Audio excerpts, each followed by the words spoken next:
you drank alcohol all the time, you would literally die. Like, and so the majority of us, even though people think that we're like wild and crazy, we drink a lot of water.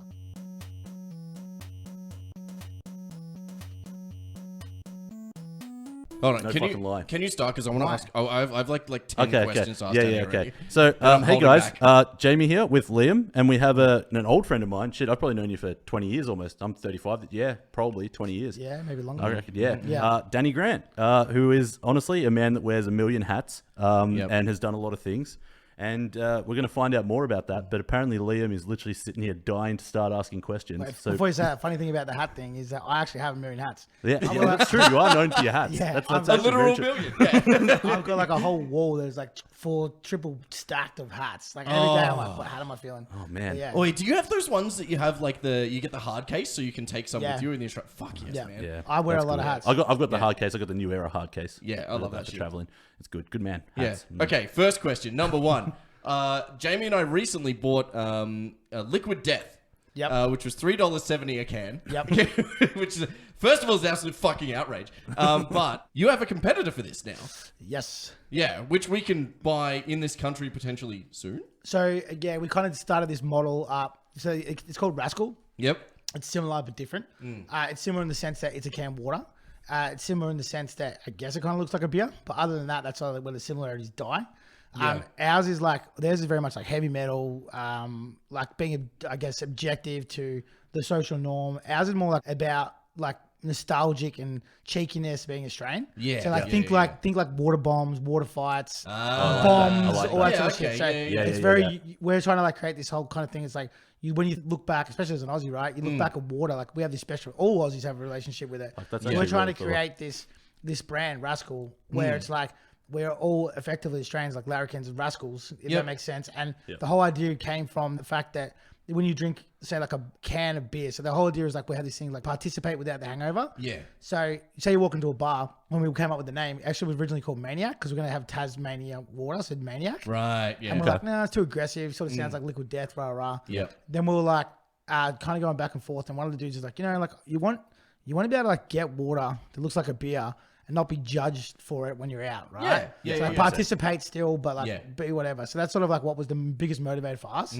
especially as music guys, man, like working in the backstage and festivals and shit. Yeah. If you drank alcohol all the time, you would literally die. Like it's so the majority of us, even though people think that we're like wild and crazy, we drink a lot of water. Yeah, absolutely. And you have to hold a bottle, you got to explain yourself. So it's like the idea for us was like, well, if we can make a can that like legit looks like a beer, you can hold it, no excuse, you get to participate no matter the situation, and still be a part of it. But why it was Rascal was like we're going through all these different names, like Maniac doesn't roll off the tongue. This like all these different names, and we're like Rascal. I remember we were sitting there and the guy was like you walk up to a bar, can I get like a Furphy, a Drafty, 2 Rascals? You don't have to say it. And what's wild about it is that we've had it in all these festivals already, so hence why you've probably seen it. So we just did St. Jerome's nationally, For the Love nationally. We did My Festival, Hello Sunshine, BTV, with a bunch of other ones coming up where we did it. So our model is different traditionally. Like normally it would be like retail. But for us, we've gone, what's the biggest and most powerful way to get a product in someone's face is at a festival. So our whole marketing plan is like can in hand. So like put it in their hand with no explanation. So like obviously you've seen it. Yep, cool. Looks like a beer. Rah rah. There's might be a connection if you understand what Liquid Death is. But the reality for us is like we're like experience it, participate, engage. And then soon in 2 months you'll see the bigger story. So like it's backed by some really cool people. There's a whole lot of bigger concept to it. It's like covert marketing. Guerrilla marketing. Yeah, well, it's true. You want people to like look at it. Oh, wow, that's cool. Don't really understand what it is. Then find it after. Well, you hit in those festivals. Like, what are you talking? 40,000 people. Bam. There you go. 300,000 cans we're going to sell.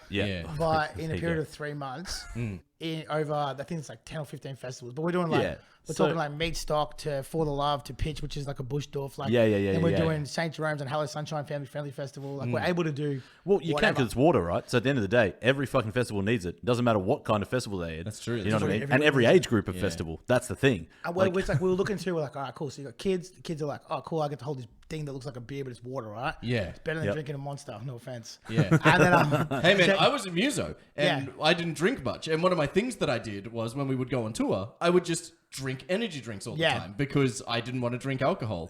Now I have a crippling dependency. Yeah. To be honest, so do I. So I probably can't drink in this late, but I drink one a day. Yeah, Especially they're the good ones. Yeah. But yeah, we're like, okay, cool. Kids are like, yeah, sick. This I can engage with this. I feel cool, right? Like, like the idea of like a kid holding a can of water and being like, I feel cool. For me is awesome because it's not a crippling addiction that we all have now. Yeah. Fuck, if they've got an addiction to water, awesome. Yeah, and second to that, drink more, please. Second to that, guys our age or people, I guess not that 18 to 24 market. Yes, they can. They'll engage. I'm sure they'll like it. But guys our age or females our age, the idea that they can kind of be like, I'm at a festival. I don't want to drink, but I still want to listen to music and hold a can and not have to explain or feel awkward. Yeah. To me, that was probably the biggest motivator. So just participating in something that I love without having to have that social pressure. So and then embodying what we believe is Australian is, which is a rascal, and the whole idea of being cheeky by drinking something that looks like something that's not. If that makes sense. I like that. That's cool. Watch this space. Like we'll see where it goes, but the plan behind it is relatively radical, I would say. And the people that have backed it and behind it, I think you'll know them definitely, and you'll be surprised that they're the ones behind the brand. So That's awesome.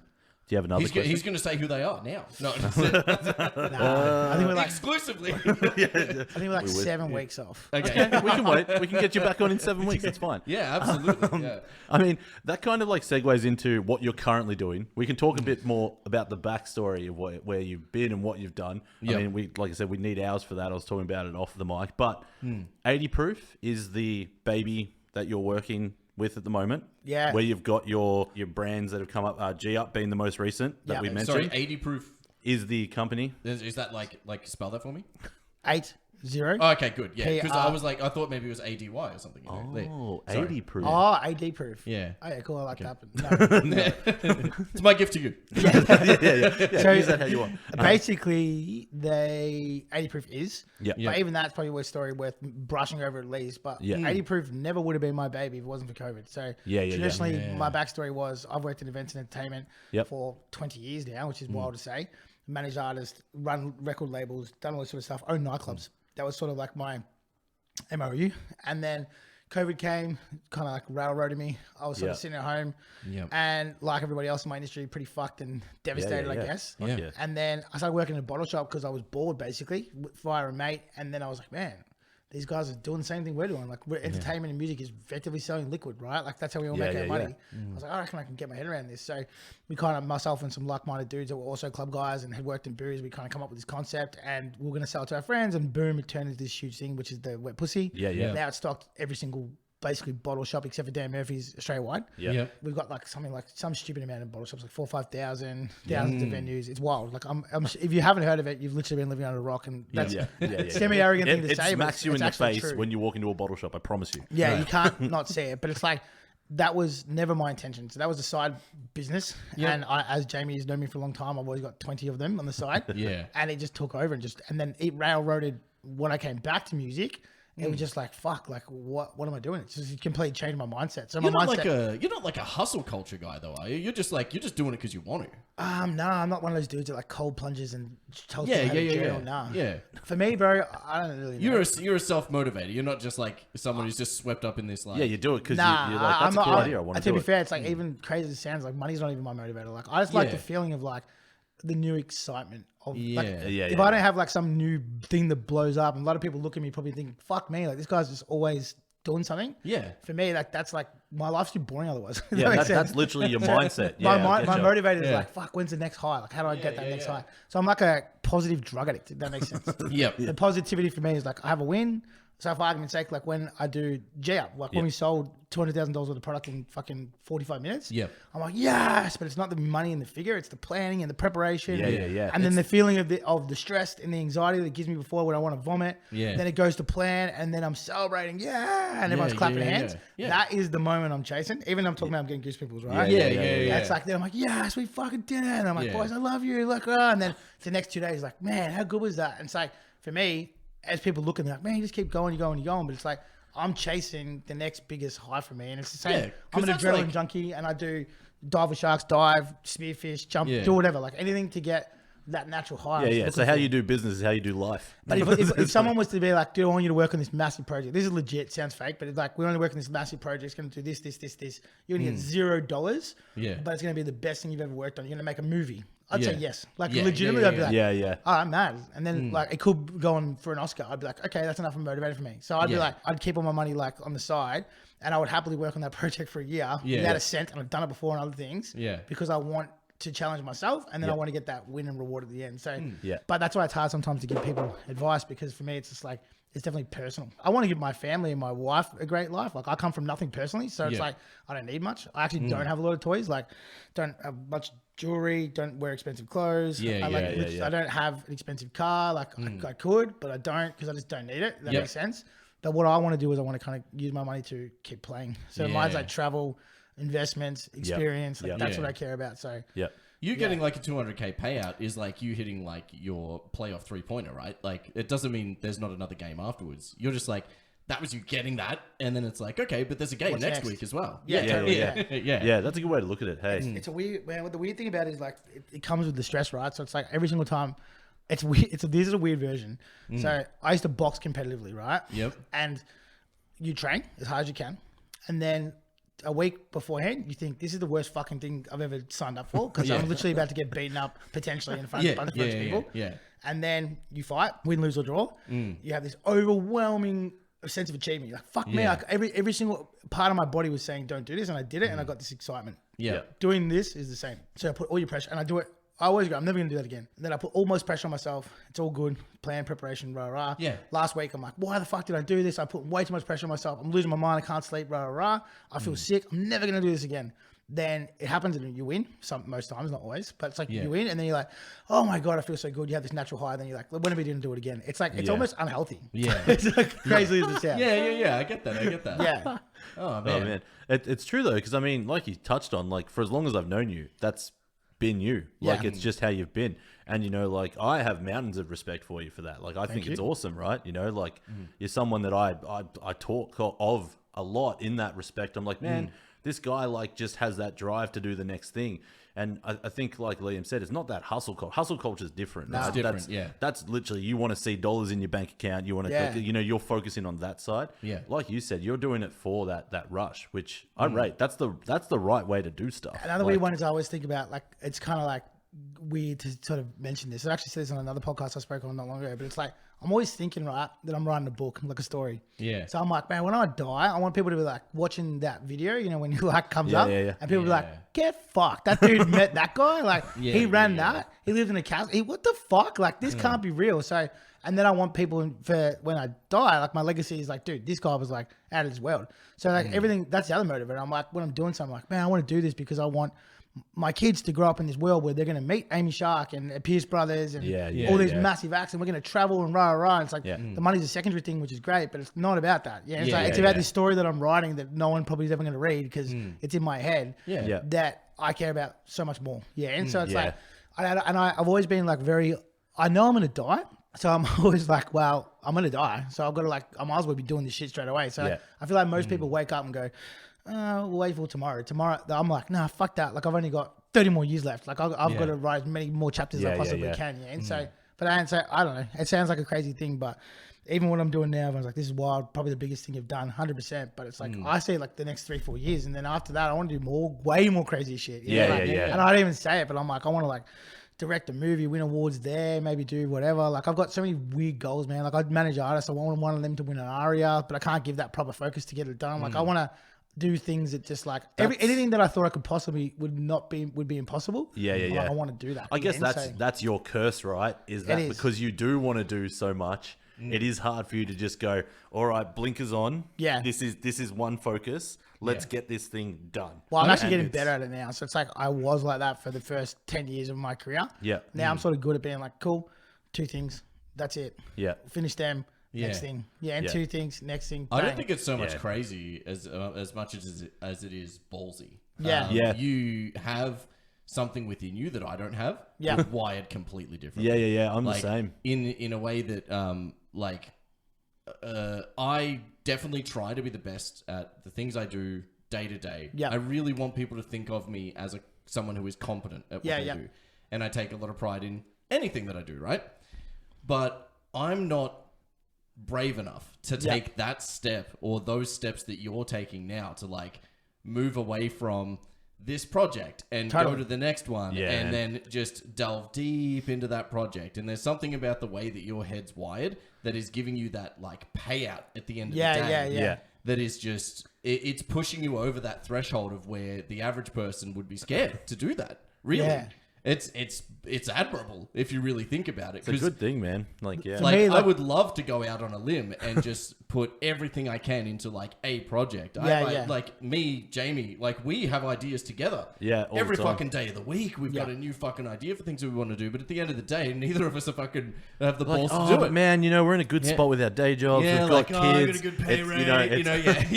It's So I'm afraid of the melody. For me, I'm not. Yeah. Well, he's not like, but most people are that. I'm just like, oh, man, fuck. Yeah. I don't know. Like the idea of being bored to me is like way worse than anything. And so I'm just like, no, I just can't. I can't sit still. Like I just like to think and do, and it's not about winning or achieving because that's not what it's about. It's the high. Your pastime is working. I love it. Yeah, that's your pastime. I look at it as like a game, man. Like you said before, like basketball, right? So I'll be like, so it's like I'm shit at basketball. I'm shit at most sports. Like I'm not shit. I'm okay. Off into the boxing ring though.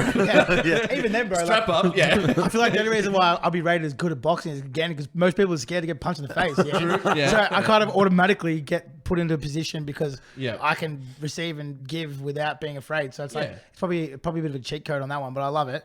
But there's for me it's just that. I always say like the not taking a risk is a bigger risk. And people are like, I don't understand that. But I'm like, but like for me, when I took the unfortunate risk and when I lost all the stuff through COVID, that was the best thing that ever happened to me. Because it was like, I was the same. Don't get me wrong, I was still doing extreme shit. I was doing island parties in Queensland and castle parties in Ballarat and all this wild stuff. But I was in the one realm. Yeah. You learn more from losses than you do from wins. Totally. University of loss, like that owls, I call it. Yeah. But I was doing all this cool stuff and it was great. And I was working with artists and taking big artists and doing shows, whatever. But I got railroaded and then I had to like reset my life and then do something different. Yeah. And then I was so afraid that if I moved industry, like you were saying, I was like, man, I have to stay in this industry because this is my comfortability. Even though to most people it was still wild. It was like, this is my comfortability. I know music, I know events, I know whatever. Lost it, went away. And I had to reset. And then I was like, got a job at a bottle shop. I was like, fuck, if this is as bad as it gets, why the fuck was I worrying? Yeah. Like, if I take a risk, I got a shop at a bottle shop paying $28 an hour. I could still pay my mortgage. We're still eating. Yeah. We had to cut back down on a lot of stuff, but didn't die. I didn't, nothing bad happened. I was like, fuck, why have I been afraid of this? And then I was like, all right, well, I'll have a go at this. It maybe made me more worse at what I do because I'm like, I'll have a crack at this because worst case scenario is go work at a bottle shop again. Exactly. You can still make ends meet. We live in a good country like that, man. Yeah, and like in Australia, it's like you really like you can't. Like you can go get a job working in a factory and still get paid $2,000 a year. Yeah, you're right. We're a country with a soft landing, we'll call it. Like you can, if you're desperate, like you can find something. Yeah. Like there is something. If you've got half a brain, you'll find a job. The only thing you can do is hold on too long. If you start up a project and you hold on way too long and you really fuck yourself up, just like can out before.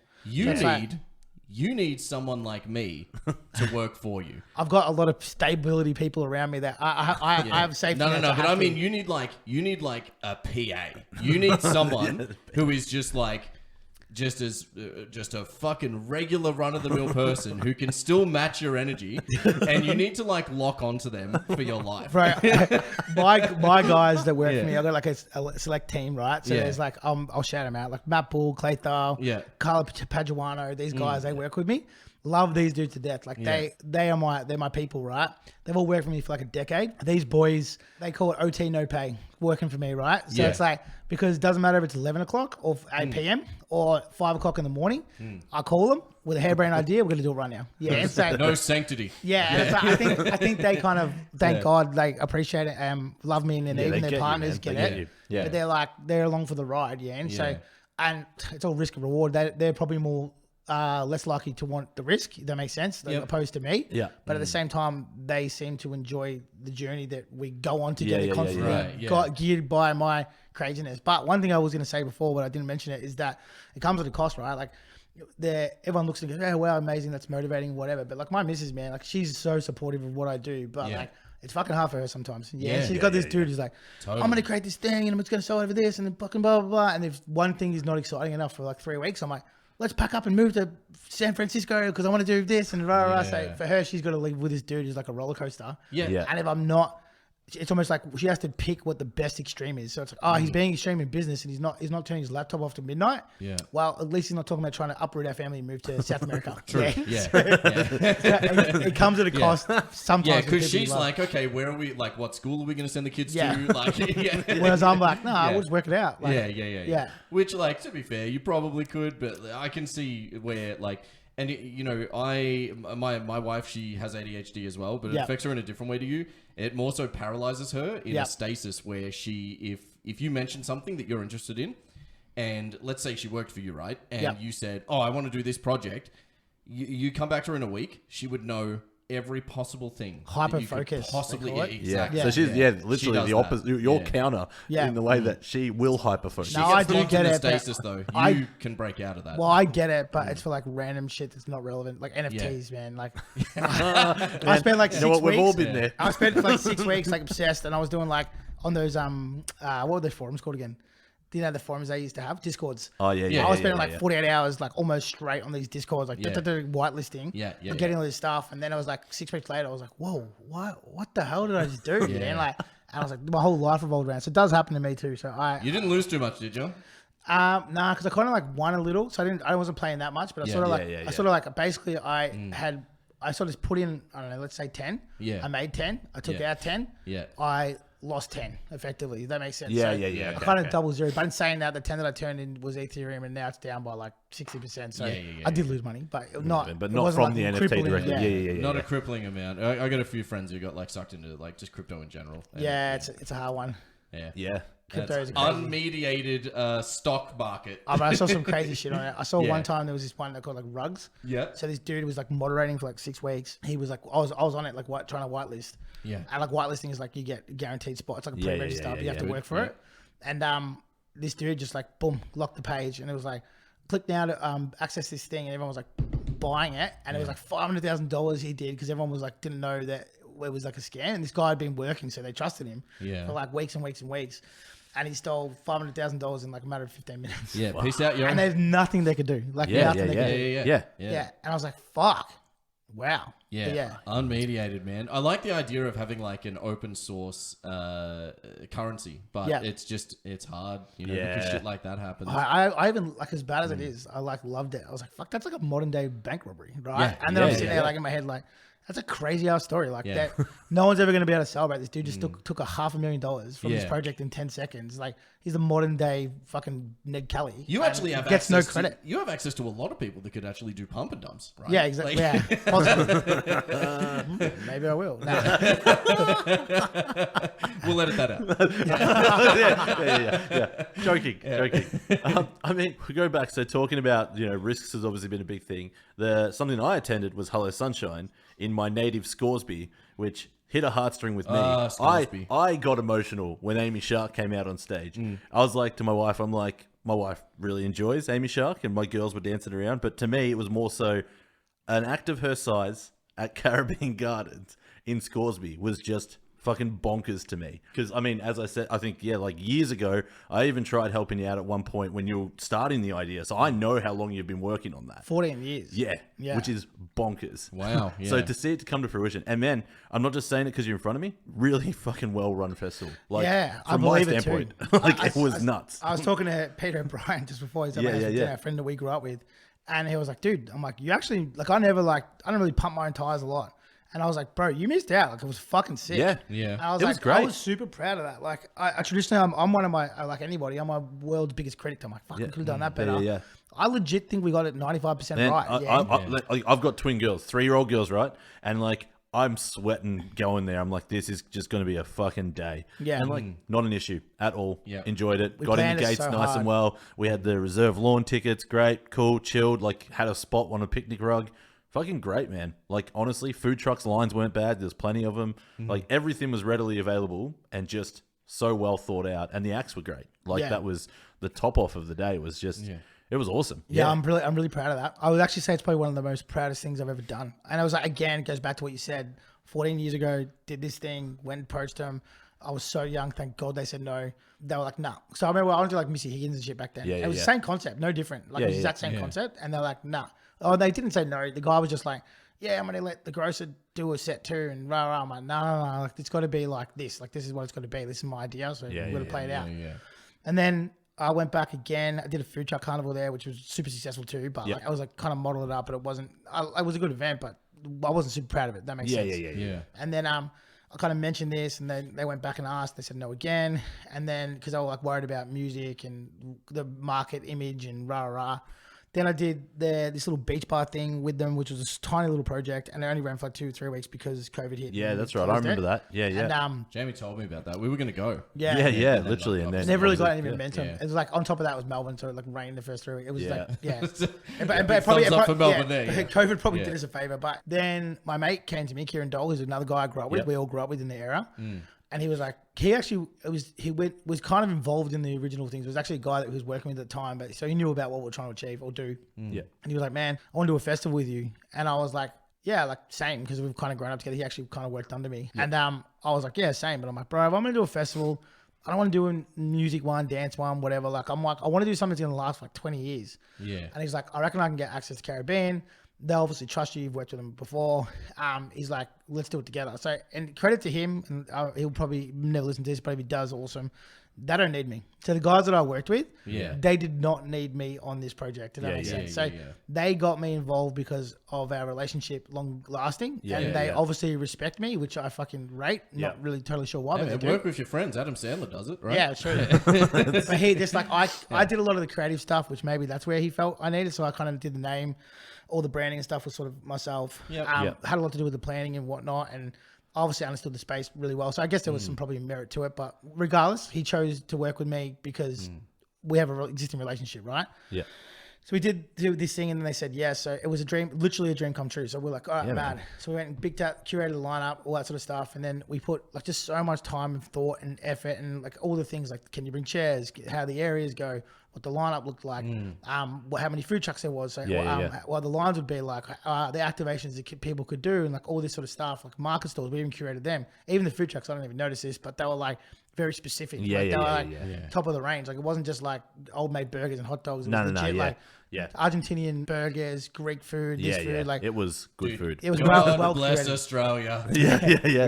So even good that cuisine, exactly. But we kind of curated everything was curated well to be like over the top, if that makes sense. So it came out of it, and believe it or not, we actually lost money. We kind of knew we were going to, but we lost money, but we were just so stoked. Like we were in the backstage like high-fiving, and my mate's like, oh, you killing it? I'm like, no, we just lost money, but we're like stoked on the event. And so because we just think now it's got legs, like what I said before was like, I generally believe now 10 to 20 years time, that event will still be running. Like that's what I think. I think you've kind of set like almost a day in the green type vibe with that. Like it's something that with the especially that lineup type with Amy Shark, Pierce Brothers. It was such an eclectic lineup with Cat Empire 360. Like so many different parts to it.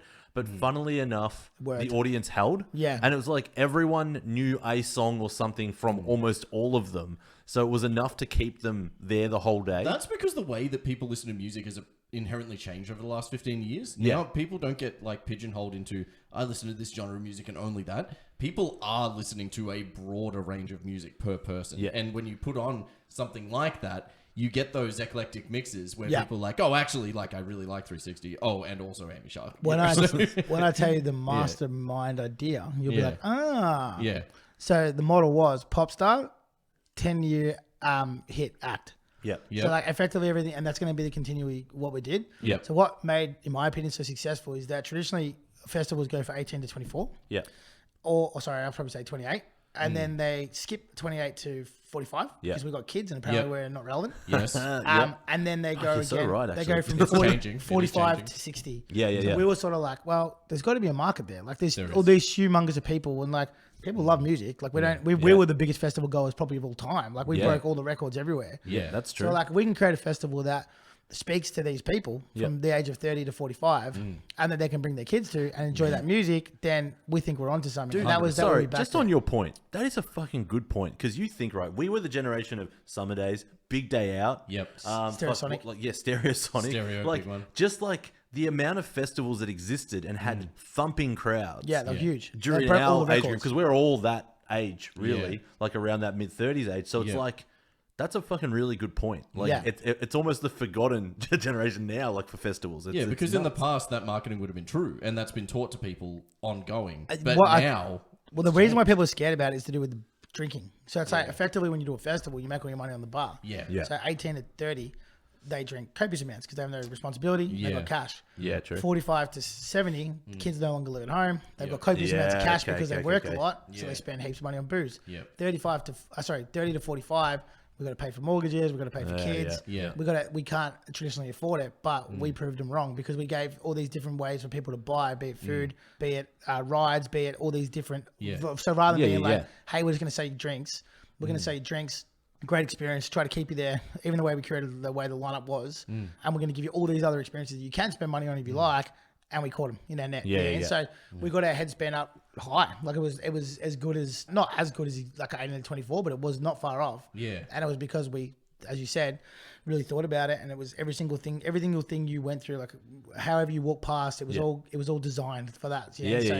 And I just think that will go. But like one of the points you said, like we grew up right in Caribbean, like you lived not even 5 minutes away. Not even, man. And we used to go down there every Sunday and Wednesday. But for me, I was like, dude, it was such a big part of my childhood. That's why I was obsessed with the site. And then second to that, dude, like one of the things is, and I said you saw your daughters dancing around, but the day after I'm like tired. I was like barely slept for like whatever. I was like talking to our site manager, and I was like looking out during the acts, like 360, and there was like dads with their kids on their shoulders, just like, even as I'm saying it, man, I'm starting to like think about it. But I'm I was talking to him, he's like, you know, like I just feel like, we might not have made a lot of money this year, but we just gave people an experience they're never going to forget. Like they got to watch these artists that grow up with their kids, and I was like, and the guy Dave, just like, I know, mate, I know. And I'm like, for me, that's where I think that sometimes stuff I do, I'm driven by passion, and so it's like, I didn't give a fuck that we lost all this money. I cared that, I'm saying that now, I'm getting goosebumps.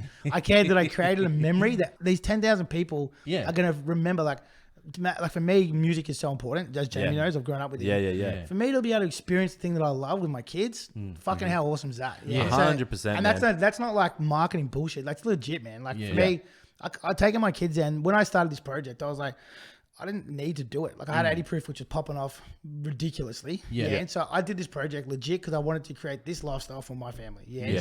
I want my daughters to come on travel and tour and meet all these dudes and see stages because I want them to know that there's no limitation. That makes sense. Like I did this as the design for my family and the way I want them to be like, well, look at what we saw. Like we saw artists get bigger and grow up, and we got to go backstage and experience all these things, and it's like, my kids get to watch how much I love putting these shows on, plus on top of that, watching these artists. It's I want to like set these almost unhealthy barriers of like what they could possibly achieve. And that was actually more of a motivator than the money for me. That makes sense. So hey, you know what? Like our generation love our children more than our previous did. Totally. Yeah. 100%. And as dads, we're 10 times better, I think. Yeah, like, dude, because I was going to say, I'm not even being a dick. Like that's 100%. No, and it's so true, right? That's like, from the heart. It's 100% that. Like even me on a smaller scale, it's like when the girls get to see Jay perform and stuff. Like Totally, I man. get fucking buzzed, man. I'm like, yes, like this is so good. I love it. Like my girls will literally sit there with like their little mini ukuleles and stuff, and they're already picking up like music in that sense, and I want nothing more than that for them. Like I want them to, you know, and it's like even on the experiences side of things, you're right. Like you want them to have things where they can look back and go, that's crazy. Like Jay, and I'm not just saying this for friends of mine that listen to this, Jay and I just bought my dad's childhood home in Italy, and that just spun me out. Like I'm coming to terms with that. We're able to do it, right? Like to be in a position where we could do that. So my kids, like, you know, when they're older, how fucking cool for them. You know what I mean? So I get that. And you're right. Like we're a generation now where that's like, not that a lot of our parents didn't do a lot. They did it, but silently. Yeah, correct. Or like, not well. Yeah. But like, you know, you want that for your kids. You want that. Like how fucking cool that, you know, we're in positions we can do that in different ways, obviously. But and that's the next thing for me is like a lot of my motivators is that, man. Like a lot of my motivators is like, how do I set up, not money wise, how do I set up my kids' lives? Yeah, like, 100%. So they look back and they're like, yeah, we used to do this, and we used to go to Queensland every year, and I got to meet fucking Lord and Vance Joy.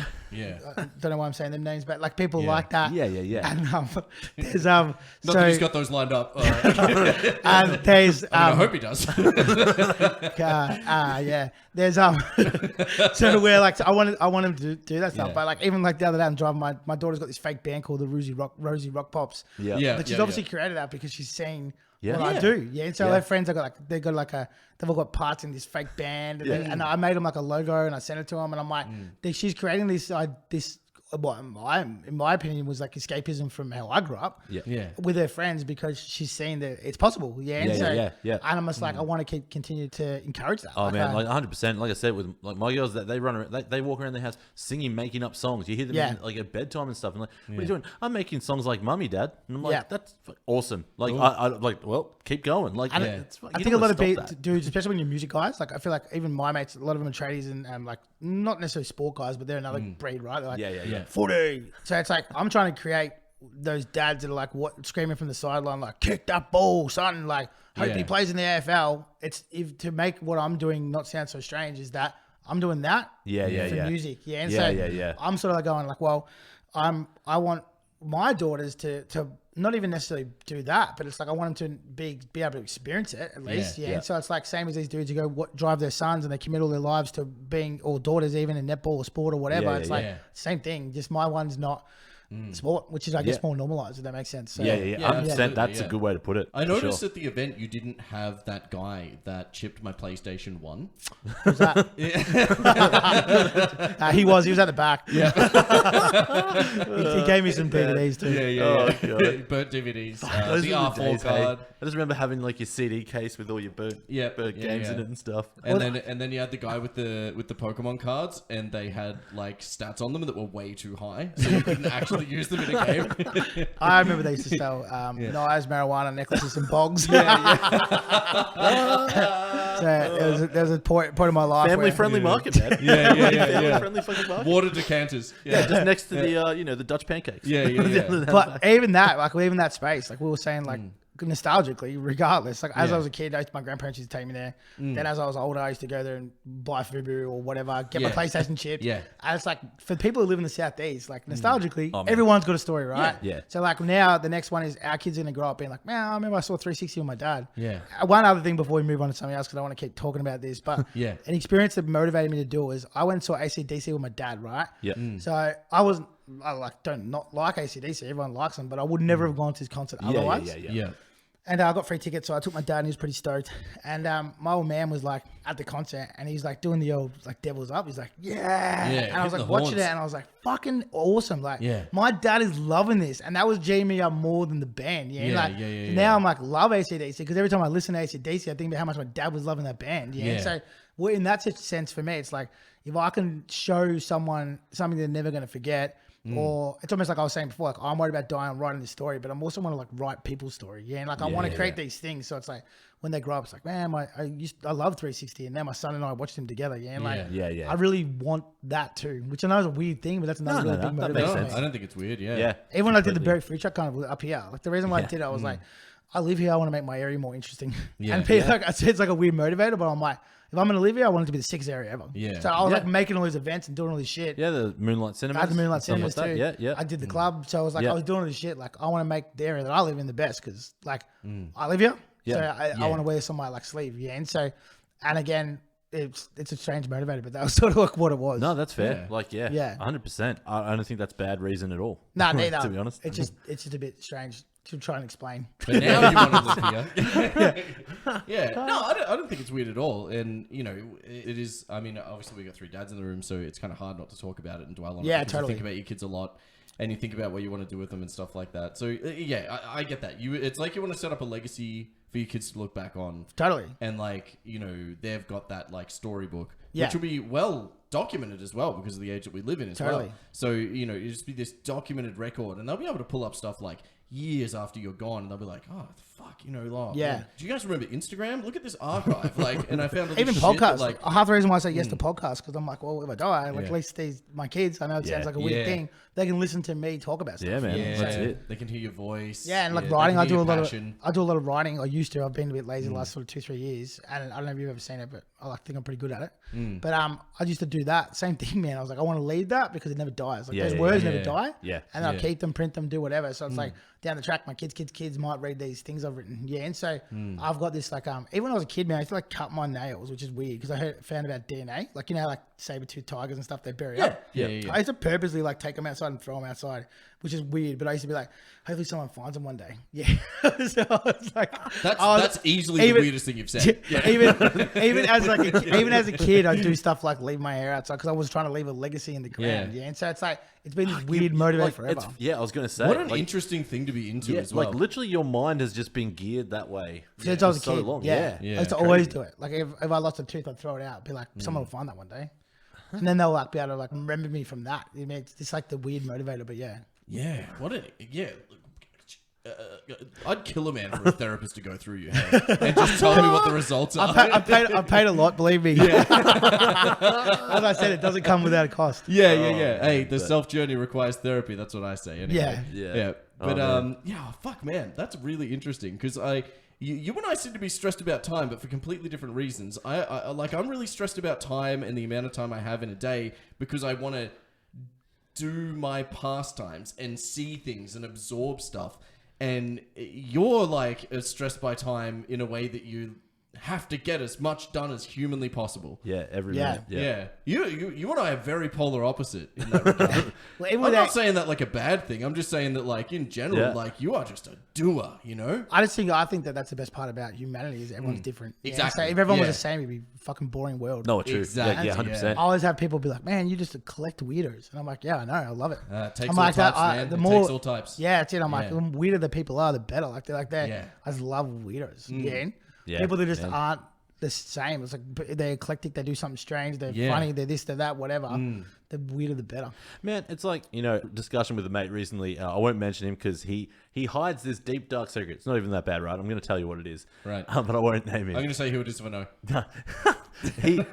He's literally writing a Viking novel, right? And that's his thing. He fucking loved, exactly. That was my exact reaction to him, right?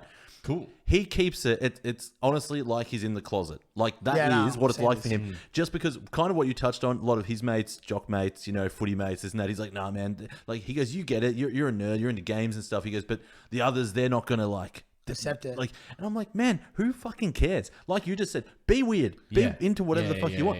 Like, man, he wrote an 80,000 word novel. I'm like, are you kidding me? Yeah, I'd be proud. I would be fucking running through the streets, jamming it in people's fucking hands. Bro, but I get that. Like, so even I'll get people say to me, like, constantly, they're like, bro, like, how the fuck do you do what you do? Like, I wish I had the confidence, or wish I had to do this, or even clothes, man. Like, I kind of like, I'm well renowned for touching like the boundaries of fashion. Like I'll wear just stupid shit flat out. Don't give a fuck, right? Yeah. My mate's like, yeah, but it suits you. I'm like, it suits everybody, dude. It just I wear it and I don't give a fuck if you like it. Yeah. And so if I want to wear a bucket hat or I want to wear a bright orange t-shirt, I just want to wear that day. Yeah. And so you could wear it too, but you're worried about what other people think. I'm not. Yeah. So, I've had this discussion with a friend where it doesn't suit me. Confidence. Yeah. It doesn't suit me. It suits everybody. Yeah. It just suits. You just know I'm not uncomfortable in it. Yeah. And so, and I think that's even like from everything. But it's like I always think that, dude. Like when I was first starting out in general, I'd do shit and I'd do the same thing. I'd keep it secret, and people would be like, "Pay me out." That's. I feel like that's very an Australian type of thing. They'd be like,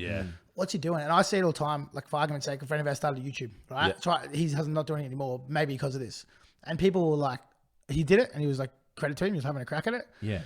And people I knew were like, what the fuck's he doing? Like starting YouTube, like and I'm like, who gives a fuck? It's none of your business. Like if he wants to have a crack at it, I'm like, fucking Logan Paul, when he started it, he had no one either. Yeah. And so I was like, he might not do, it might not do anything. It might become the biggest YouTube in the world, but like when it becomes the biggest YouTube in the world, all of a sudden everyone's like, I know that guy. Yeah. But when no one wants to support him when they're first starting out, it's weird and bit this and that and maybe whatever. That's not his objective either. Maybe he's just doing having it for a fun. hobby, man. Yeah. What happened to fucking hobbies? I just think people don't. It's like you go back to that whole thing about normal, but it's like people don't want to accept it either.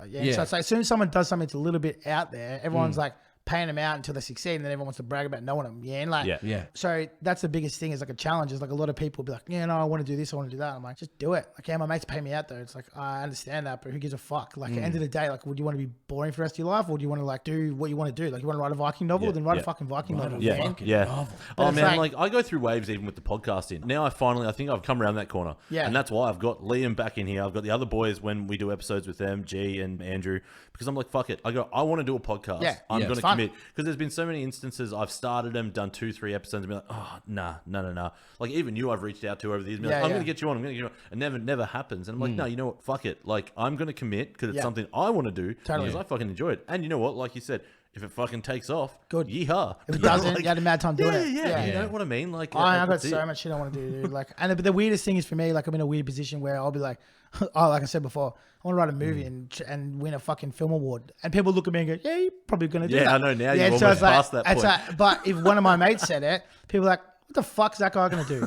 But he's got the same credentials as I have. I've never made a movie before. Man, you've got that drive, right? Like, that's what we said. But he could do it too. Like, there's no issue. The only thing is that everyone's going to doubt him. Like, when he tries to start his movie, people are going to go whatever. So it's like, it's a boundary of like, people doing that are trying to hold you back, so just ignore it, keep moving forward. And if it doesn't work, who gives a fuck? You haven't hurt anybody. Yeah, and like, that's how I think. Well, that's a good point. You're right, because the only reason that people would back you over that person is because you've done things before that are out of the norm. I had the same negativity at the start. Everyone used to be like, what are you going to do when you grow up, bro? What do your mom and dad think? Or like, when are you going to get a real job? Didn't get one, and it's fucking worked out all right, bro. I was going to say, I'm sure you copped that a lot back in the day, promoting and stuff like that for clubs. Yeah. Like, what's DG doing? When's he going to get? Especially when I was at that 25 mark. Fuck, what a loser. Like, that guy's still doing this and rah. It's like, I don't care. Yeah. And so, which kind of works okay for me. So it's like, we talked about risk and stuff before, but it's like, I don't care what people think to an extent. I'm still human, I give a shit if my mates are upset at me. Of course. I'm not that rogue, but you're not a sociopath.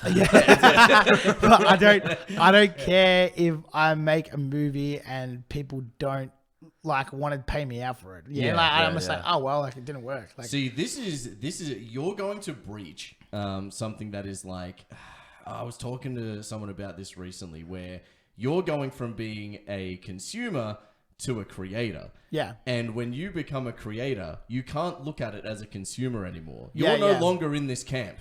So you become a creator, you can't now judge other creators because you don't have the right insight to it anymore, right?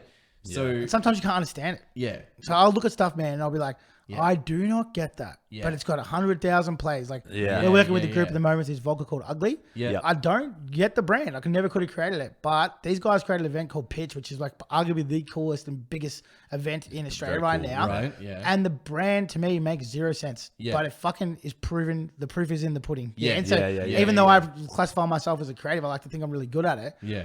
There's other guys, not better, but different with the same thing. So who the hell am I to be like, no, that's shit. Yeah. And it's like, if I don't understand it, they probably don't understand what I'm doing. But if it's working, then it works. Yeah, like it's objective, right? So you can't look at creative like that's better, this is better, that's whatever. It's like it's objective. You can't be an artist and a critic. Yeah. Is like the takeaway from that, I guess. You know, just think about anyone, man. Like anyone that started anything. It's like when Van Gogh started painting. I'm sure people will be like, "What the fuck's this dude doing?" Yeah, and so it's like that's just how it starts. Now Van Gogh, and everyone's like, "Dude, wow, what an amazing mind!" And rah. His ear off, and everyone was like, "What's he doing?" Like people now. Real.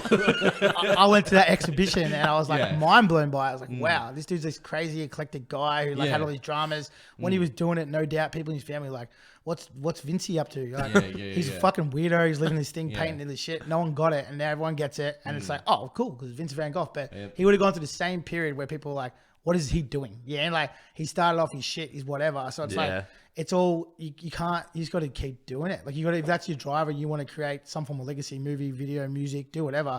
Just do it, dude. Yeah, they told the Wright brothers they wouldn't be able to fly, and they did that, right? Imagine if they listened to their mates, like, dude, you can't fly, can't fly. It's like if they'd actually gone, fuck. Oh, we'll just give it up and we're going to get a job on the rail. It's what are you building? A plane? Yeah. The fuck? Like, even to like my mate's point, like that example, it's like imagine if they're like, oh no, I'm not going to do it. The boys are going to give me shit if I go and fucking try and put this plane in the air. That makes sense. You know what I mean? It's like, nah. People say it, dude. people, I'll get legit people like, bro, like I've always wanted to do that, but like, I don't want to get teased. I'm like, who gives a shit? That makes me so sad. Yeah, it really does. And as someone has I have the fucking cringiest, like, pastimes and interests. Yeah. And I'm pretty out there and I'm proud of them. Yeah. But like, I just imagine people in that culture not even being able to say that they watched like fucking an anime on Netflix, and their friends would just be like, "Oh, anime." You know, Totally, and that happens. It makes me sad for them. Like, my heart generally weeps for people who. I grew up around jockey tradie dudes, and they are so bad at that. Yeah, like, they are. Yeah, they're just sort of like. Even I read a lot, right? It's like at my house, I've got like bookcases of books and books and books. I love to read. It's like one of the things. I remember when I was more impressionable, I'd be like, he's reading in secret. I'd be like, oh, yeah. And it's like, I remember like going on playing with my mates and like cracking out a book and like, what the fuck do I read in a book and that? And then even on the weekend just passed. Like I went up to Madrid with a bunch of crew, the Jap dudes, and I'm like straight in the plane, cracked the book, and they're like, oh, what the fuck? They're like so shunned by it. But I'm like, if I was a younger me who was impressionable, I'd have been like, close the book. Just a quick post-edit note here. Danny was like one of our best guests, but he was also one of our most, emotive.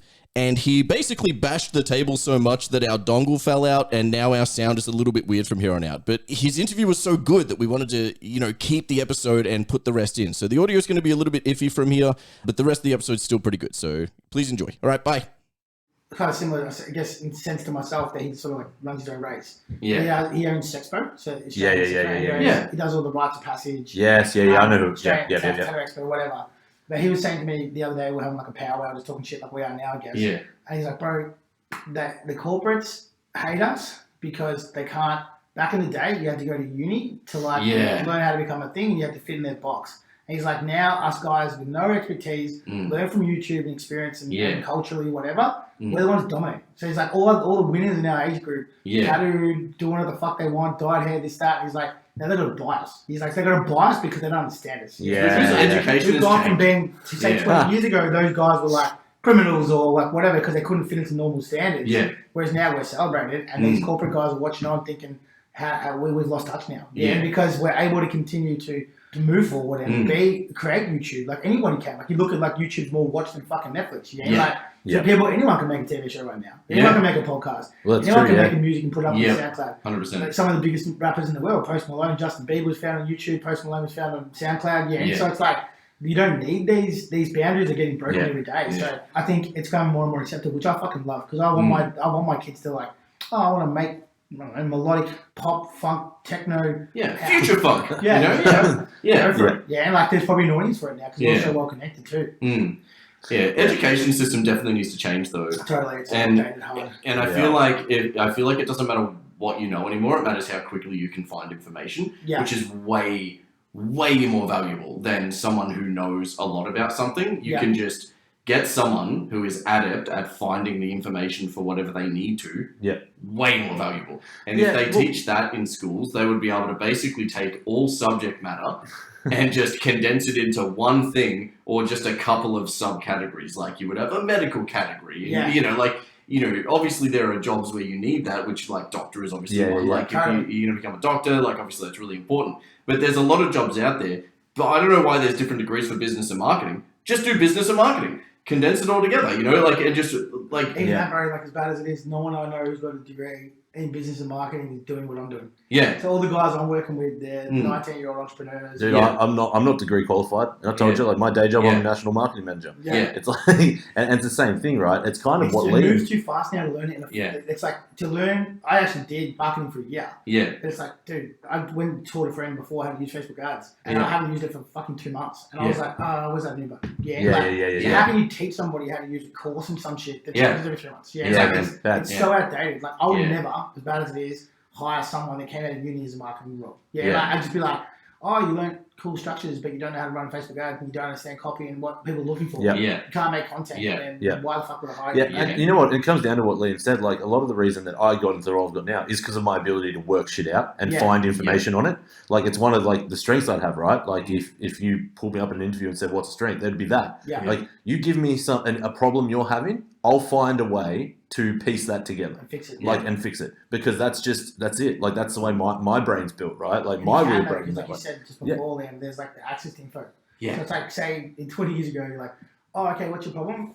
You don't know how to do this. You'd be like, well, I have to go do a trade for 4 years to learn how to have this fucking nail. And now it's like, okay, give me a second. YouTube. How do I do this? Bang. Okay, cool. I've got a longer concentration span than you, so boom, boom, boom. I'll just fix it for you. So it's like, oh, now I'm going to start selling that because everyone seems to know want to do this. Oh, so you want me to do Dropbox integration? No problem. I'll do this at $100 an hour. So it's like this accessibility to like make money by learning the skill. Like the guys that again work for me, all of them basically.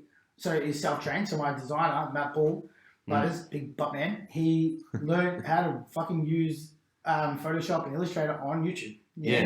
Our friend Sean, same thing. So it's like wildly enough, the dude did an engineering degree for 4 years, and now he's a self-taught graphic designer. And one of the most in demand in Melbourne when it comes to hospitality stuff. And the other two guys that work for me, when we were doing Facebook ads for nightclub stuff, now they both work and run their own ad agencies. Because all these marketing companies are like, well, who's better than a nightclub promoter? Like, that understands how to like get mass appeal and blah blah blah. So it's like it's converted skills. So it just, I don't know, you can't teach that shit. Yeah, dude. Sean, who Liam just mentioned, same fucking thing, man. All self-taught, right? He was my assistant when I worked at Scooter Company. With a cracked version of Photoshop. Yeah, cracked version of Photoshop. But like, he ended up touring with Nitro Circus, doing their photography. He just landed in Amsterdam.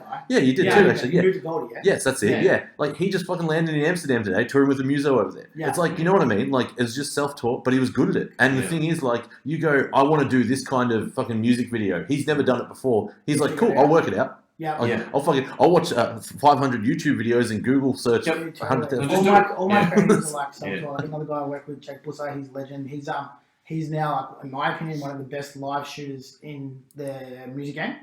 And he used to be a car salesman. So he just like loves music, loves the scene, passionate, learn how to tour it, obsessed with cameras, continue to teach himself. And it's like passion drove that success. It's like, how can you teach that in 4 years? It's either you're passionate for it or you're not. Exactly. And now you can get access to information anywhere and move so quickly, you've got to be like on top of it. But it's good. It's a great market, in my opinion, for people that want to win. And the sky's legitimately the limit. Like, I've got mates who are trying to suck as bad as it is. Like a lot of guys that did trade stuff, they're like they feel like they're stuck in it. That makes sense. But effectively, it's because they're scared of taking the They're culturally stuck. If they liked, they're culturally stuck. That's a good example because it's like, well, I don't know anything else. And I've spoken to someone about it before, but I'm like, you do, dude. You understand how to manage men.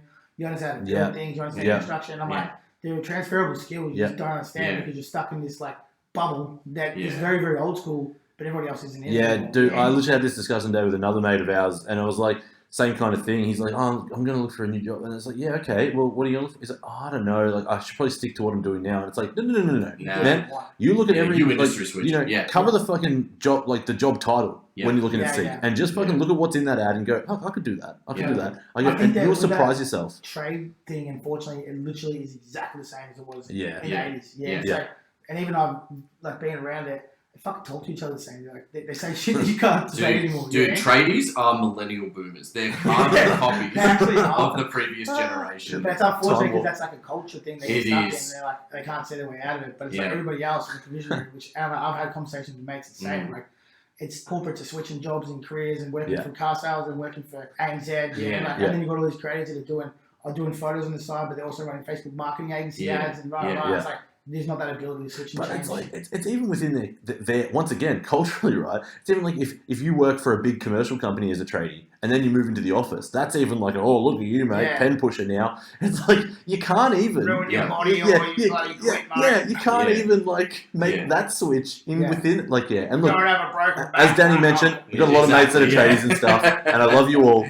but you know we're right. Like in terms of the culture, that's where you're at. I think they know, and it's it's like. I hope that's the next bubble burst. Like me too. I speak to some of the dudes. I'm like, dude, like, what are you? I feel bad for them, man. I always give them options and stuff, but it's like it's not their fault. It's just that they're in this cultural bubble. That's not able to be popped. And they genuinely are in that. And it doesn't help that they are printing money as well, so they are pretty financially stable. Like they make a good quid. One of those things I've said before, but it's like security is actually one of the worst things you can have. Like you're getting paid $150K a year to do trade stuff. I don't want to undermine. I've got to say nail into wood, but I'm sure it'll be way more. No, they use a gun to nail in the wood. I don't understand what they do, so like I fully appreciate it. Without them, we don't have a fucking house. So. But they so those dudes, it's like. In the situation where they're in, it's like there's no room to pivot or move because it's all they know. I lost track of what I was thinking about. So No, you're right. No, I get it. Like they're so safe in terms of like you said, the income's there. They're getting $150K to do something they've done forever, and they're like, fuck, I have to go back down to 60, which is a massive jump. When you've got someone who's creative, who's only getting paid by job, he's got sometimes got 10 grand, sometimes he's got 1 grand, sometimes he's got 20 grand. Yeah. He's okay with those switches. So if he goes, fuck, you know what, I'm going to learn how to use Photoshop, he's going to do it because it adds income to his business. Yeah, so correct. He doesn't have this giant security. So that security is actually the prison. We're going to give you 220k to do this, but you're going to be stuck in this for 60 years. Like that's the reality. It's like, and if you want to go work in another job to start up again, you're going to have to go back to 70 grand. It's like, fuck, how am I going to achieve that? And that's why they, in my opinion, they go out and get them to buy more little utes and all of this shit. They get them to overcapitalize and get stuck in it. Yeah, man. It's hard. It's tough, man. I genuinely feel bad for them. Like, I genuinely do. Like you were saying. Yeah, some love it, and that's fine. Like, good on them. Like that, and and they're the ones I think that go on to, they run their own business or do their own show. So like, they make it work for them in that way. But there is those ones, that are stuck in the ground. Loop back to what you were saying before. They might be the dad that's like on the side of the, the football field, and they'll be like, kick it, son, kick it, footy. To the kid. Yeah, but like at that time, they're thinking like, what can my son do? What can my son achieve? But they're not thinking, what can I? Does my son enjoy this? They're not like, does my son get along with his teammates? Does my son enjoy using his Saturday to play football? Yeah, true. They don't stop to think about that because culturally they just think that, man do this, man do that. And one of those things is football. Again, we talk about this. It's like when you get these guys, like the kids, I always say it's fucked up. So I'm kind of happy I had 2 girls, right? Yeah. And the reason being that I may have fell into this same thing because I may have, but I'm like, I look at my girls, I'm like, well, they want to be a hairdresser, a banker, I don't give a shit. Yeah. It's like, I don't have that like male pressure. Yeah. And it's like, they're my mates, like, so they're like, the kids were just born like 1 week old. They're like, he's going to be a little fucking star. Never say stuff they're going to be like, like, I'm going to take my son, we're going to go shooting and riding motorbikes. I'm like, the baby's 1 day old, dude. Or they're like, like my son's going to be a pro skater, fucking mad surfer. I'm like, look at the pressure you put on this baby. Like, whenever he's 3 years old and he just wants to play, say 10 years old, wants to play video games, then he's a disappointment to you because you said he's going to be a surfer, professional AFL athlete, motorbike rider, he's going to love everything you love. It's like, if he doesn't, how's that reflect on that kid? How about just don't do that? Let your kid do your thing, and if they like the things you do, what a bonus. But if they don't, you support them there. Like exactly. And I think when you got females, it's so easy to do that. But when you got males, people, no offense to them, but they get stuck in it. They're like, I kick the footy, so my son's kicking the footy. It's like, dude, then your son copies it and may not enjoy it because they think that you want to see that, and say it's kind of weird circle where I'm like, let them be what they want to be. You're 100% right with the girls. It's easier. Like having 2 girls, I think that part's easier in terms of the stereotyping because like my girls fucking love dinosaurs, and I think it's funny. As a little girl, it's like that's cute as shit. Like that's cool. You know what I mean? Like it's where it's like it as much as we've all there was grown. 2 female characters in Land Before Time. Yes, it's true. But like as we've progressively gone on in life and generations, obviously things are more open and we're all open and thinking. But still, you do have those mates. If you had a little boy and he picked up a Barbie doll, it'd be like, "What are you doing, man?" You know what I mean? Same dudes pick up a Barbie, put that shit down. Yeah, exactly right. But if my girls picked up a fucking, like I said, a Paw Patrol toy or something like that, that's generally a boy type skewed show, right? Like female character. I'm being a dick. I'm doing it on purpose. You know what I mean? Like something like that. It's kind of like, oh, that's cute. Look at her being a little tomboy. It's fine. Well, my daughter Piper, she was a tomboy until she was 4. And she was like riding down hills and like doing all this stuff, and I was encouraging it. And then now she's the most girly ever, and she does like stage school and singing lessons. I'm like, cool, switching over.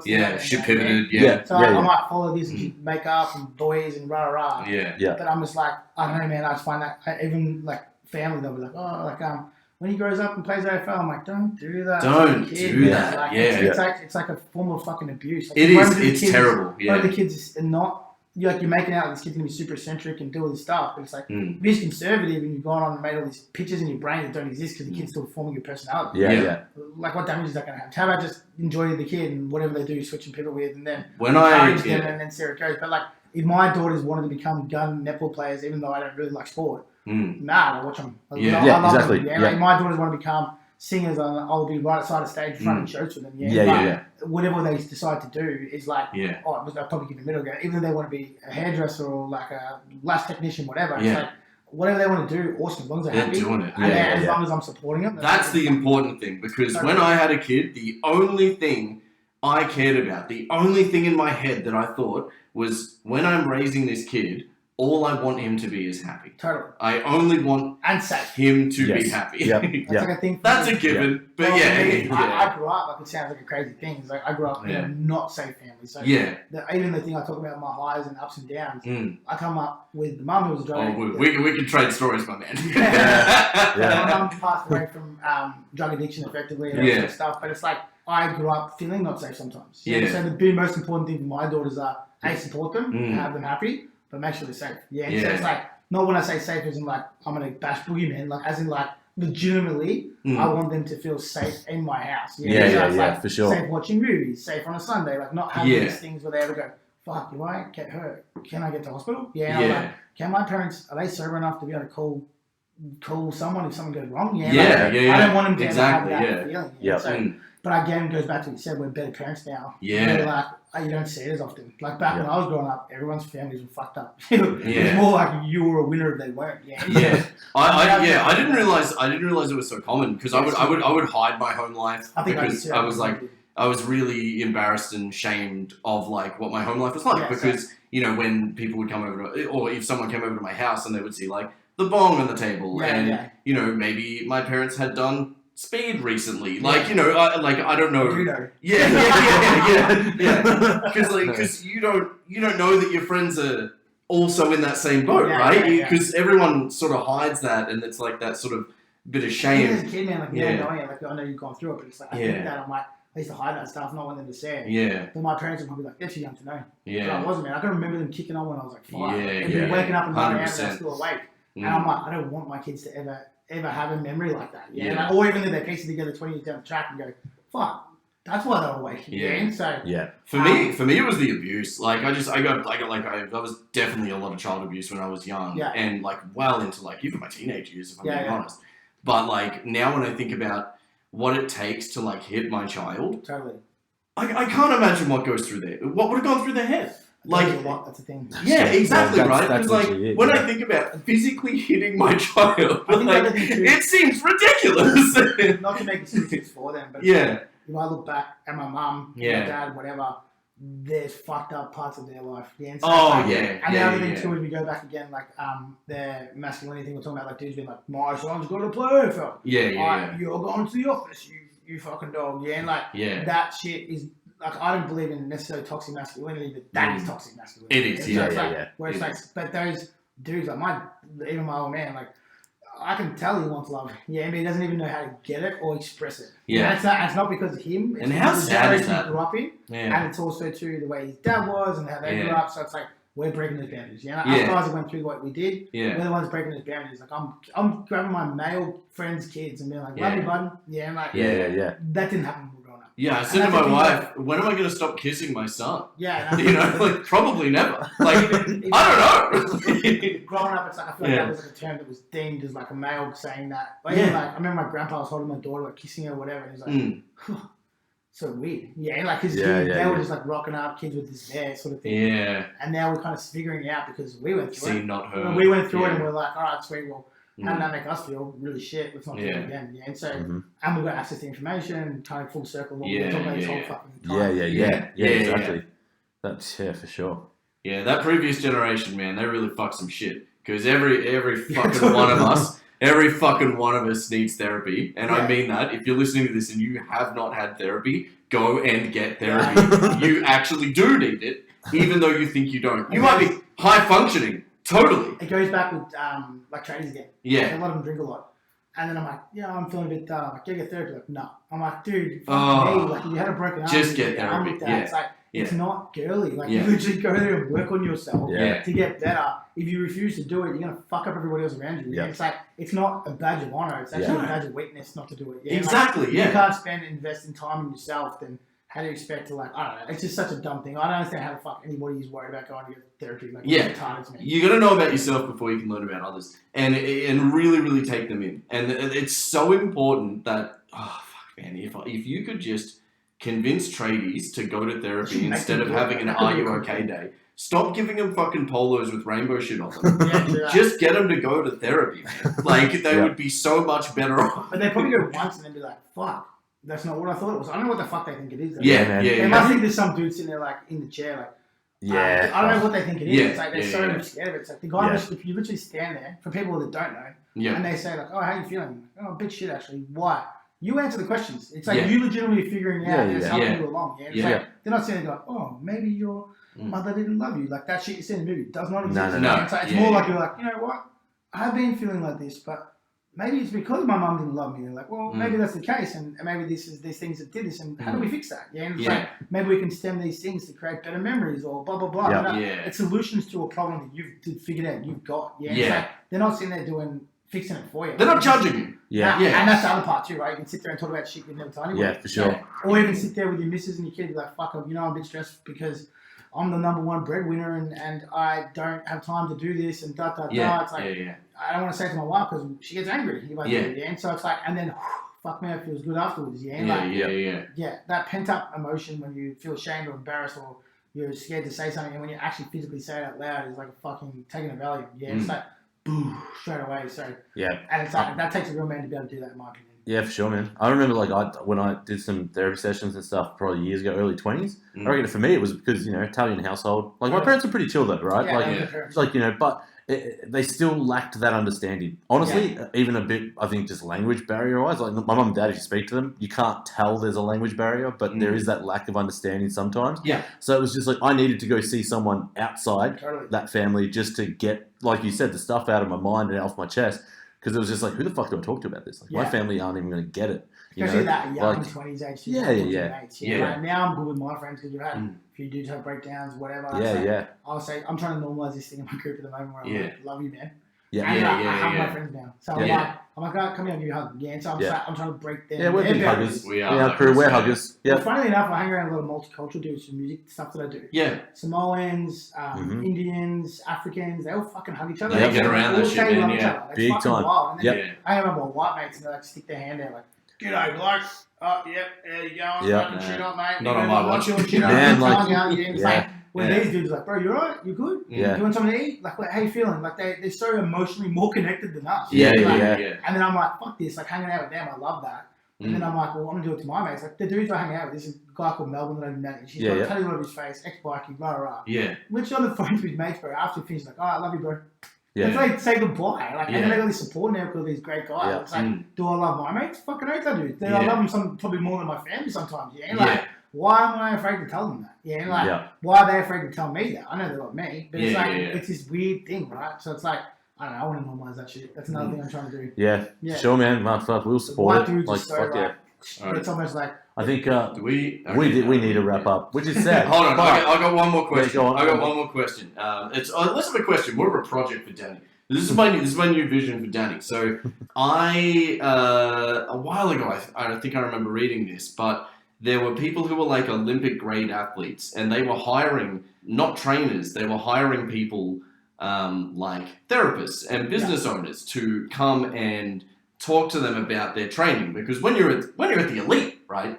What's a coach going to tell you to do? They can tell you to do more laps, you know what I mean? Whatever, right? So what they would do is they would ask them questions about, oh, why do you do that thing when you do that? And why do you do this particular thing when that happens, you know? And instead, it takes this premium level athlete and makes them question things about what they do and then develops them further in that way instead, right? So I feel like you'd be really good for that. Yeah, maybe. Maybe you could get into boxing in that way. You know what I mean? Like, because I only say boxing because I know that's like your one sort of sport outlet. But maybe actually you would be better off doing a sport you don't know anything about. Well, I do it with music. So it's like a guy that has no music practice. I've sat down, the amount of involvement I've had in songs is actually retarded. Like, I've been like this. There's actual sounds and stuff where I've been the one that said to do it. Or there's actually rap like lines and lyrics and stuff where I've been the one to position the words. Yeah, and so I sit there as a person who's like, I guess, I would say impartial. And I'm like, I reckon this would work. Yeah. It's like, and it takes a lot of confidence, it takes a lot of like respect and to be able to listen. Like you're talking to someone who's like a craft or a professional, legitimately. And it's the same kind of example, man, right? Like you're amazing at what you do, but if you put a shotgun noise in, I reckon that'd sound better. And it's like, and the guys are like, well, he's done it 10 times before, so I reckon it might work. But sometimes it's like you need someone from the outside that doesn't get it to say like, and then I always say about music, man, like as bad as it is, and this is so true. even like Red Hot Chili Peppers at the moment, right? Love them. But like they had this massive run of 10 years where they had the most amazing music in the whole entire world. Yep. Now they can't get a fucking hit. No. And the reason why is that when you start making music, you're limited to how you are. I truly believe this. You're limited to your skill set. Yeah. So you're making stuff so much more simpler. Yeah. And people who listen to it, the audience, they don't understand like all the terminology and their sort of like, I guess, the science of sound. Does that make sense? Yeah. What happens is when someone starts, they make these tracks and blow up because they're fucking simple, super catchy, easy, not that structured, not a lot of thoughts gone into it. Yeah. And then as they go along, they start to get the best engineers and they're talking key and they're doing this and they're doing that and they're doing all the things that becomes this science because they're trying to impress their peers. Takes the heart out of it. And trying to impress their peers and get better and hone their craft. But what they forget is that the 98% of people that like them originally like them because they were developing. Or because their voice or how simple their lyrics were or how much they can relate to them. So there's this thing with like anyone. It's like regardless if it's a sport player, a musician, a creative, it doesn't matter what they are. It's like you get to a point where you almost get too good. That makes sense. Yeah, correct. Once you get to a point where you're too good, people don't understand you, and then you can either get angry about it or you can figure out how. So it's like the best artists, in my opinion, guys like Diplo, Skrillex,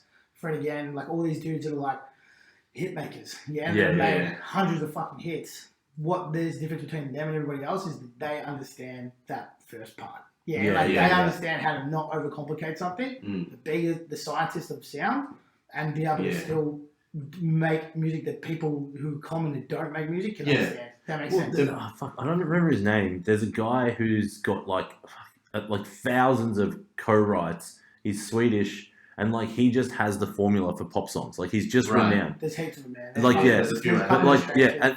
that's that kind of thing. Like you said, it's because they're not just writing for the same artist every time. So they just use that formula. They get it. They break it down to being simple, and they're able to just put out hit after hit after hit, or write hit after hit. Yeah, totally. Because they get it. Like, and they can just so often like Queen, Red Hot Chili Peppers, all these famous bands that can't get a hit after their first two albums. It's because they just get so over the top, and they're making like. People from Africa are playing these fucking random drum things, accordions from Sweden, and it's like everyone's like, I don't appreciate it because I don't give a fuck or understand it. And so it's like, and then it's cool for them, which is great because obviously they want to hone their craft, but it's like they no longer can be the best at what they do. So when it comes to sports stuff, you can sit there and go, cool, I get you doing this, but like, what about if you did this? What, you're forgetting what made you good at the beginning. Now you're so honed. Hey, you know that wild right hand you used to throw? It wasn't structured. That was knocking dudes out in your first 100 fights. Now it's not because you're throwing too straight. How do you go back to like getting a little bit of your own personality back? So I think you can relate that to everything. Like, be it creative, music, sport, whatever. So I reckon the best example of someone who has been able to stay fresh and transcend and keep releasing good music, I guess subjectively, because I don't actually like his music, is Trent Reznor. So Trent Reznor, 9 Inch Nails, Perfect Circle. He is so involved in so many other things that you might not know. He wrote like the soundtrack for Soul, which was a Disney Pixar movie. Right. He's like involved with. I did not know that. He's involved with like tons of other things like that. And he's so able to like step outside of his boundary and make that move. He just knows music. The genre doesn't matter to him. He is a pure musical genius. And my wife's like favorite of all time. I don't personally like it, and it shatters her heart for me to say that. I was always into that style of music too. Like, I never really got there. Hey, and it's just there are people out there that can do it, and there are special people that can do it. In my working life, I see it. There's dudes I'm working with a guy called at the moment called Jibu. That guy's written like. He's done billions of streams. Like, no one knows who he is. He actually lives down the road from here. And no one knows his name apart from the people in our industry. But he's got like 15, 16 hits under different people's names. If I said them, you know them, but I can't. Obviously, the dude just gets it. And I've never seen he's like, 15 minutes, he's got a song, and that becomes a hit. And so outliers, man. These people are special. It doesn't matter what genre, and even the artists I talk about, which I'll tell you after the podcast, but it's like, they're not even in the same realm. He just gets it. So there's like, and there's very few and far between. It's probably 3 or 4 in Australia. In America, there's probably 300. So it's not like this massive group of these guys that can do it over and over again. It's a small eclectic group. Is there anyone in the middle in America? I really feel like everyone either is suck or amazing. There's so many people who don't know. Like there's artists that disappear. So when an artist disappears, you're like, oh, what happened to that guy? You can always guarantee the ghostwriting. Yeah. It's a big thing. Like, you know, I know the country music scene quite well over there, and like in Nashville, it's huge. Ghostwriting is fucking huge. I call it Mark Hamelling because, like, after Star Wars, you don't want to be seen on the screen anymore, so you just go to cartoons. It's pretty much the same thing. Yeah. But look, I mean, like, I did say it at the start. We could go on for hours, but I think we'll cut it there. I think we'll definitely have you back. Yeah, man, I actually had a couple. Yeah, we're gonna go ASAP. Yeah, so we'll get you back pretty soon. But that was fun, man. So thank you for joining us, Danny, and peace out, everyone. Thanks, boys. Thank you for listening. Bye. Hey guys, Liam here. Thank you so much for listening. If you enjoyed what you listened to, you could do us a real solid by hitting follow or a like on our socials. And if you've got some time, maybe you could go and review, leave some kind words for us. You know, maybe we'll come back next week. All right, bye.